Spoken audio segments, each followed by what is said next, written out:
Over many decades, much of the continent's legacy was to fight colonialism and fight for freedom. The women's movement emerged at that time too. And they're to fight as well, to have their voices heard, and for gender issues to be part of national and Pan-African struggles. Women fought side by side with men in the struggle for true African independence. And it has been a long, tough battle. In 2002, the Organization of African Unity transformed into the African Union through the Constitutive Act of the AU.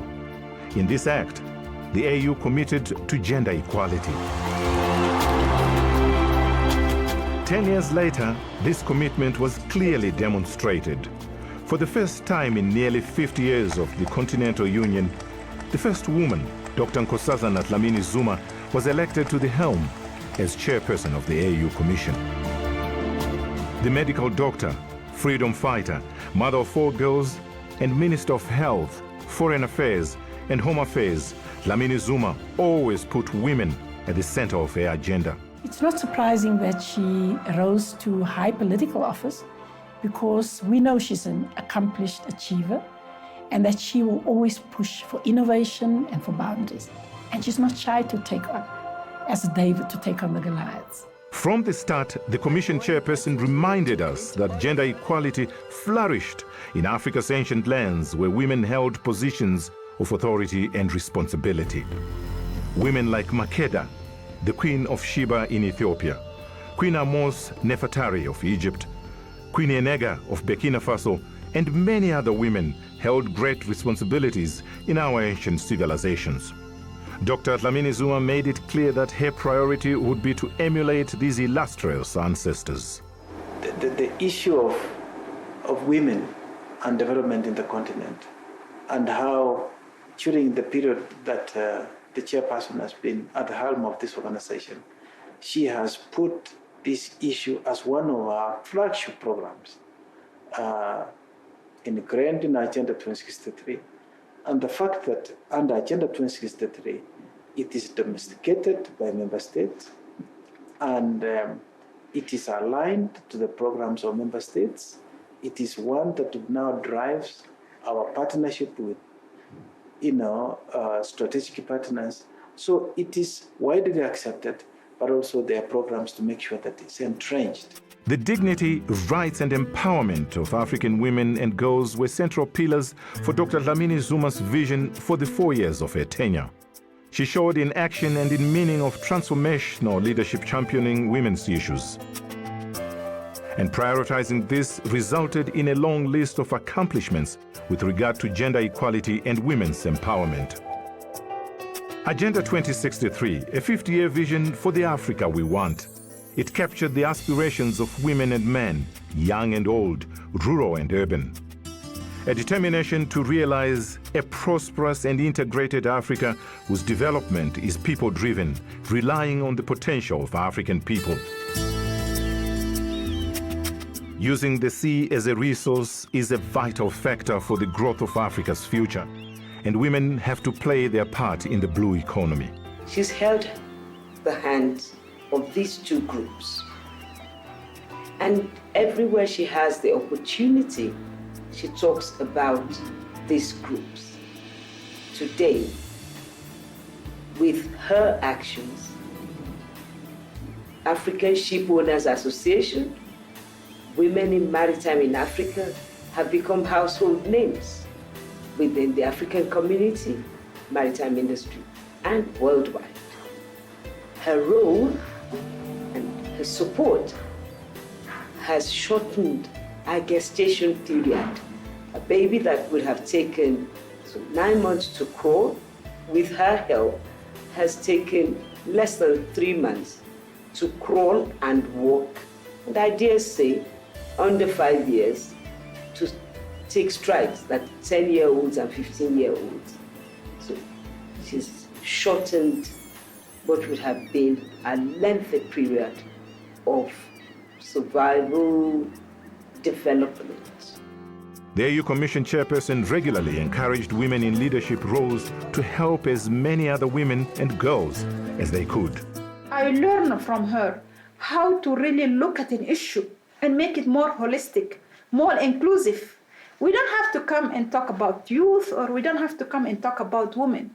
We can talk about peace and security, and they're there.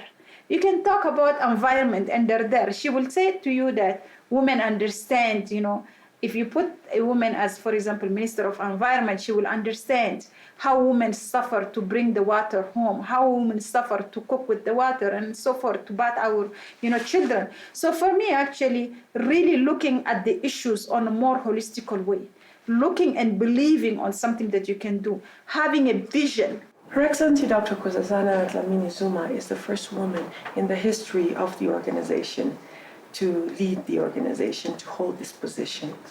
And it has given hope to not only myself, but also to all the women and young girls around the continent, that women can indeed occupy such high office.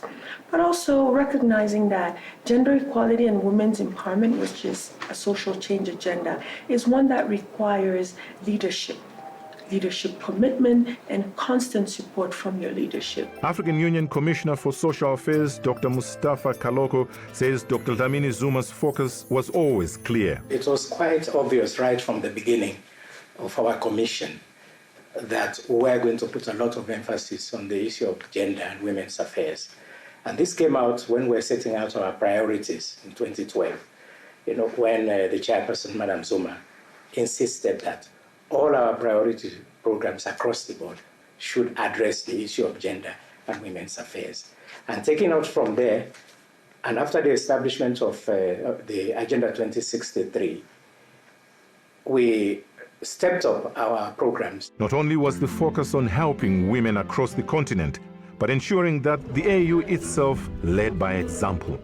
In terms of gender-sensitive activities during the last 4 years, there have been several elements in the area of recruitment and then promotion of women managers, but also learning and development, building the capacity of the women. In terms of recruitment, there's a policy that have been established first at the shortlisting level to make sure that women are actually being seen and they actually receive proper consideration for their application. And the second level is at the level of appointment. So after the interview, if we have among the 3 best candidates or 5 best candidates, there is any woman candidate, we give preference to the woman candidate. So, and that actually have been working very well. Secondly, in terms of internal promotion as well, we have really been pushing to get our female managers being promoted and growing across the rank of the hierarchy. Dr. Dlamini Zuma was particularly passionate about listening to the voices of women.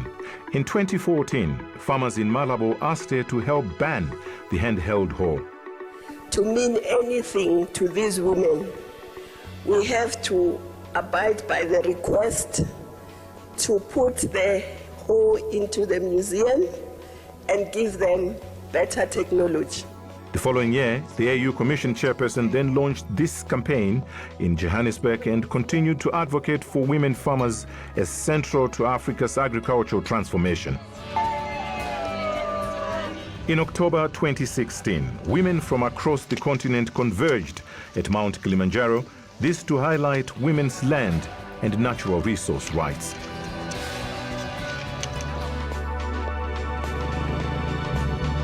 Countries like Mali have endured much conflict, and the economy here needs to be built up again. Former Burundi President Pierre Buyoya is now the head of the African-led International Support Mission in Mali. Women here are being encouraged to become micro-entrepreneurs. Et je voudrais rendre hommage à Madame la Présidente pour ses actions. Je pense que si on pouvait multiplier ces actions à la base, on pourrait, avec des moyens limités, faire la différence.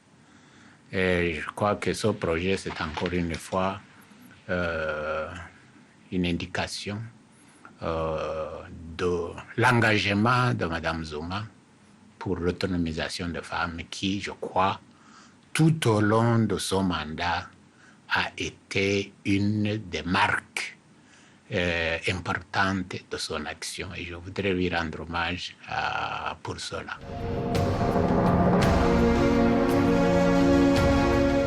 Dr. Dlamini Zuma introduced the first African Gender Scorecard and Awards in 2015. This too encourages member states to implement their commitments to gender equality. The chairperson also pushed for women's centrality in peace processes. She appointed the first special envoy on women, peace and security, Madame Binta Diop. We are here in a solidarity mission that have been commissioned by the chairperson of the African Union, Nkosazana Dlamini Zuma, that you know. As this year of the AU 2016, we are all saying that this is the year of women's human rights. And we know that women in South Sudan, especially in the July event, keep suffering. We have heard that there was continuing violation of women's rights in this crisis. So the chairperson have decided that we come to South Sudan to listen to our sisters. And for the first time then, women were the majority on a critical pillar of the peace and security architecture of the AU, the panel of the wise.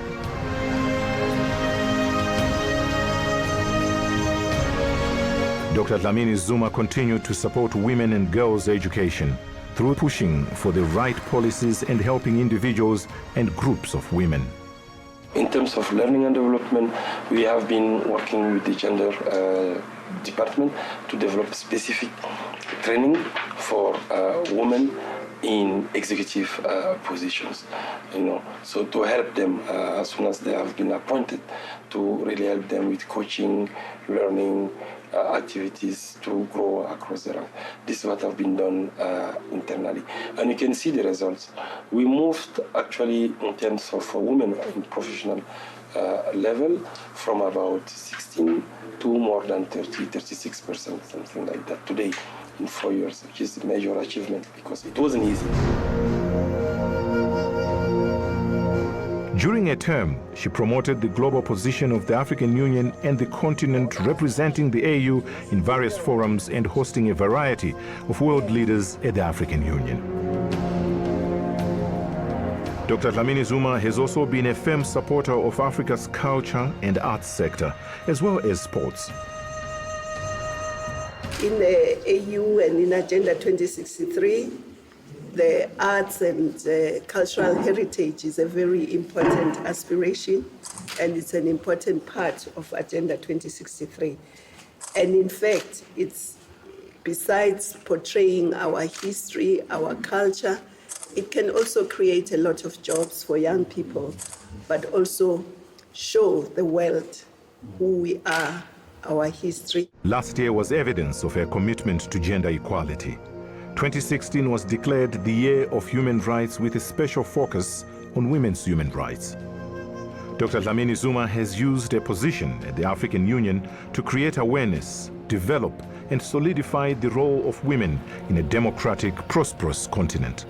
Dr. Zuma has been inspirational to many women, not only, I believe, in Africa, but around the world. We don't find women leaders at that level in many parts of the world and in the number of multilateral institutions we have around. So she has been inspirational in a way, not only to lead a continental organization, but also, as a woman and, as a mother, as a sister. She has been so dedicated for women issue. She has been very instrumental in including women's development in our Agenda 2063 of the African Union. She has been inspirational in promoting women's position, especially in their improvements in life and adding knowledge in them, being fantastic family builders, She was inspirational. She was very hardworking. She has very wise ideas for the continent. And I believe she had the capacity to be seen beyond gender. That was her achievement, I believe. Nobody saw in Dr. Zuma that whether she was a woman or a man, but a very professional person that led a continental organization. Our campaign, together with hers, for women's equality is not over. We are going to continue to work with her, and we expect that whatever we do, she will be in the leadership, and we will make sure that the women in Africa are empowered and are leaders. In the words of the late Thomas Sankara, and an echo of the sentiments of Dr. Nkosazana Dlamini Zuma, we've no need of a feminized apparatus to bureaucratically manage women's lives or to issue sporadic statements about women's lives by smooth-talking functionaries. What we need are women who will fight because they know that without a fight, the old order will not be destroyed and no new order will be built. We're not looking to organize what exists, but to definitively destroy and replace it.